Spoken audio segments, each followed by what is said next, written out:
মা হতে চলেছে কৌশাম্বী চক্রবর্তী। এবার কি ফুলকি ধারাবাহিকটি ছেড়ে দিচ্ছে অভিনেত্রী? বিস্তারিত জানতে ভিডিওটি দেখুন।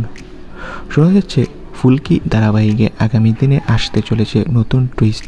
এবার নাকি গল্পে এন্ট্রি হবে নতুন চরিত্র, আর কৌশাম্বীর চরিত্রটি নাকি ধারাবাহিক থেকে বিদায় নিতে পারে, কারণ ধারাবাহিকে এবার নতুন চমক আসতে চলেছে। অন্যদিকে রোহিত আর ফুলকির জীবনে আবারও নতুন ঝড় আসবে। সূত্রের খবর, কৌশাম্বী চক্রবর্তী মা হতে চলেছে, আর এই জন্যই নাকি তিনি অভিনয় থেকে দূরে চলে যাবে। আপাতত রেস্টে থাকবে এই অভিনেত্রী।